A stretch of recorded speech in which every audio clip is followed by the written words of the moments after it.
السلام علیکم، میں ڈاکٹر رانا ہوں اور آج میں چند مشہور ڈراموں کی بات کروں گی جو ابھی حال ہی میں مختلف ٹی وی چینل سے نشر ہوتے رہے۔ ایک دشمن جاں ARY ڈیجیٹل سے پیش ہو رہا تھا، ابھی چند دن پہلے ختم ہوا ہے۔ اس کی رائٹر ثروت نذیر اور ڈائریکٹر امین اقبال، یہ اپنی ڈرامہ کہانی کی وجہ سے اور اس کے فاسٹ پیس کی وجہ سے بہت زیادہ پاپولر ہوا لوگوں میں، کیونکہ رائٹر ثروت نذیر نے اس کو کہیں ڈریگ نہیں کیا، اس میں کوئی ادھر ادھر کی باتیں شامل نہیں کی، بس ان کا سیدھا فوکس کہانی پہ تھا، جو بڑی تیزی سے چلی ہے اور پھر فائنلی ختم بھی بہت اچھے اسٹائل میں کی ہے انہوں نے، جس میں انہوں نے دو فیملیز دکھائی ہیں زیادہ تر تو، جیسے حاتم کی فیملی جو بہت امیر کبیر گھر سے تھا، لیکن اسے اپنے پیرنٹس سے شکایت تھی کہ انہوں نے اسے نیگلیکٹ کیا، اپنے بزنس میں وہ بزی رہے تھے اور اپنی بزی لائف جو پارٹیز وغیرہ تھیں اس کی وجہ سے انہوں نے اسے پیار محبت اور اتنی توجہ نہیں دی جس کا وہ مستحق تھا، تو وہ اس وقت بھی یہ سمجھ رہا تھا کہ جو لڑکیاں اس کی طرف اٹریکٹ ہوتی ہیں وہ اس کی دولت کی وجہ سے، اور یہ کوئی غلط بھی نہیں ہے۔ آج کل تو پاکستانی معاشرہ دنیا بھر کی طرح اتنا مٹیریلسٹک ہو چکا ہے کہ جس کے پاس پیسہ ہے بس لوگ اسی کی طرف ہی اٹریکٹ ہوتے ہیں۔ دوسرا گھرانہ تھا دو بہنوں رباب اور رمشا کا۔ بڑی رمشا جو تھی پروفیشنل لڑکی تھی، اپنے ایک آفس میں جاب کرتی تھی، اور چھوٹی رباب گھریلو لڑکی سیدھی سادی سی تھی، باپ معذور تھا اور چھوٹا بھائی کڈنی پیشنٹ تھا۔ اس گھرانے میں فائنینشیل ڈیفیکلٹیز دکھائی ہیں، اور پھر ان کا ایک رشتہ دار فیملی جو تھی ظہیر کی۔ تو حاتم جس طرح سب لڑکیوں کی طرح رمشا کو بھی یہی سمجھ رہا تھا کہ وہ اس کی دولت کی وجہ سے اس کی طرف اٹریکٹ ہو رہی ہے، لیکن یہ تھا کہ وہ خود دونوں ایک دوسرے سے انسپائر ہو رہے تھے۔ بیچ میں غلط فہمی یہ ہو گئی تھی کہ اس نے اپنی والدہ سے بات کرتے رمشا کو دیکھا تو وہ یہ سمجھا تھا کہ اس کی امی اسے پیسے وغیرہ دے کر جو ہے اس رمشا کے ذریعے اس سے قریب حاتم کو لانے کی کوشش کر رہی ہیں، تو وہ بدگمان ہو گیا تھا اور غصے میں آ کے اس نے اس کو ایک ویران جگہ پہ چھوڑ دیا تھا جس دن اس کی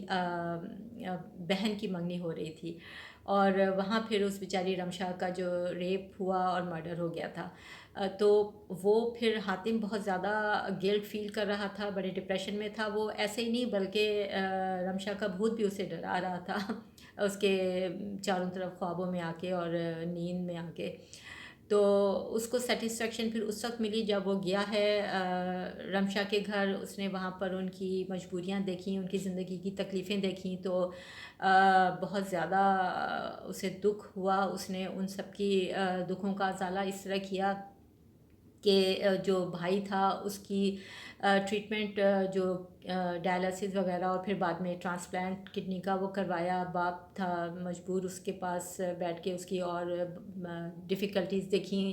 اس نے، پھر رباب کے وہ قریب آتا چلا گیا، پھر اس سے شادی کی فائنلی، کیونکہ اس کی شادی جو تھی وہ اسی اپنی بہن کی، بڑی بہن رمشا کی وجہ سے، جو سوسائٹی میں پھر نیک نام نہیں رہی تھی کہ اس کا مرڈر کیوں ہوا اور کن حالات میں ہوا، اس کی وجہ سے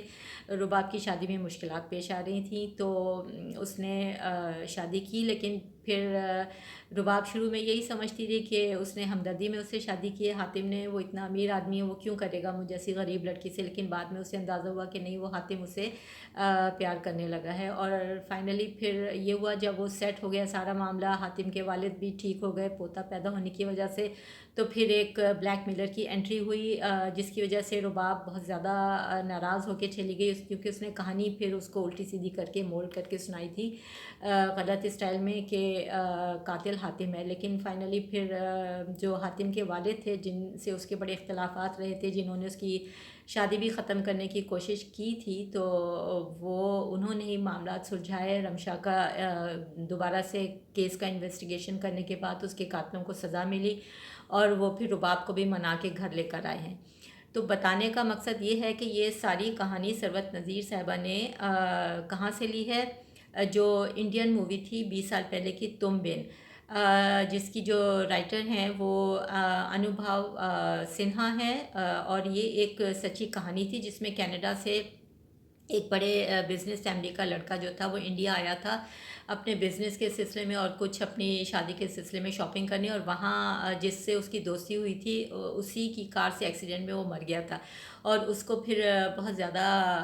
دکھ ہوا تھا جس کے کار سے ایکسیڈنٹ ہوا تھا۔ وہ کینیڈا گیا ہے اپنے، اور اس مووی فیملی کو اس نے قریب سے دیکھا۔ باپ جو تھا اس لڑکے کا وہ ویل چیئر پر تھا، اس کی ایک منگیتر تھی جس سے بزنس سنبھل نہیں رہا تھا، اور چھوٹی بہن تھی۔ تو ارے مجھے اب خیال آیا کہ وہ جو باپ معذور تھا وہ بالکل اسی طرح رمشا کے باپ کی طرح معذور تھا، ویل چیئر پر بیٹھا ہوا تھا، اور اس کے بعد اس نے ان سب کا وہ سہارا بنا، سب کے مسائل حل کیے۔ بعد میں اسی لڑکی سے شادی کرنا چاہ رہا تھا جب یہ سب ڈسکلوز ہو گیا کہ یہی مرڈرر ہے، اسی نے قتل کیا ہے، مطلب ایکسیڈنٹ اس کی وجہ سے ہوا تھا۔ تو وہ جو کیونکہ ایک پولیس آفیسر وہ انڈیا سے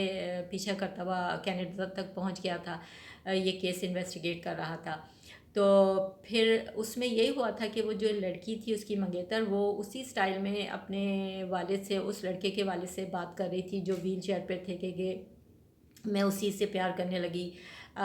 جو جس نے قتل کیا، جس کی کار سے ایکسیڈنٹ ہوا تھا۔ اسی طرح رباب بھی اپنے والد سے بالکل اسی سٹائل میں بات کر رہی تھی کہ میں نے بھی اسی سے شادی کر لی جو میری بہن کا قاتل تھا۔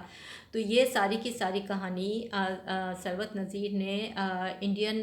جو مووی تھی، مووی کی کہانی تھی، اس کے اوپر انہوں نے اس کا سارا تانا بانا بنا، اور کچھ اس میں جو کیریکٹر تھے، جو رمشا کا کیریکٹر تھا اور جو ظہیر کی فیملی کے کچھ کیریکٹر تھے، وہ انہوں نے لیے ہیں میری بک دا کریج ٹو سے نو سے۔ اصولاً تو انہیں ثروت نذیر صاحبہ کو ان لوگوں سے بھی، انڈیا والوں سے بھی پرمیشن لینی چاہیے تھی، اور مجھ سے بھی۔ اگر وہ انڈیا والے وہ سمجھتی ہیں کہ دور تھے یا انہیں پتہ نہیں چلا ہوگا، تو کم از کم ایز اے مسلم اور ایک اچھے انسان کی حیثیت سے انہیں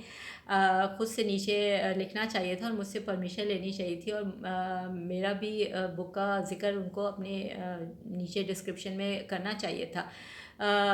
انہوں نے ہی، یہ ثروت نذیر صاحبہ تھیں جنہوں نے ابھی پچھلے دنوں جو ڈرامہ آ رہا تھا ڈر خدا سے، ابھی مارچ 2020 میں ختم ہوا ہے، وہ بھی انہی نے لکھا تھا۔ ان کا تو نام ہی ڈرامے کا انہوں نے رکھا تھا ڈر خدا سے، یعنی وہ لوگوں کو بھی ڈرا رہی ہیں۔ اس میں جو سر شاویز دکھایا تھا جو اس طرح کی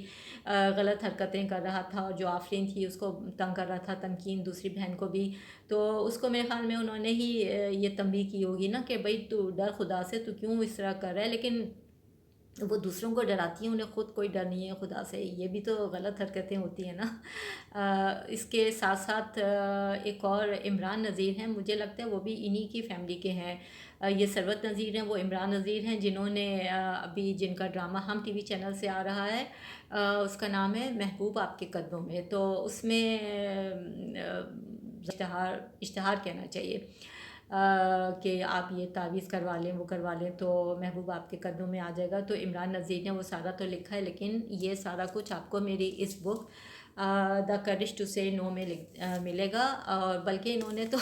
کچھ نام تک وہی رکھ دیے ہیں۔ تو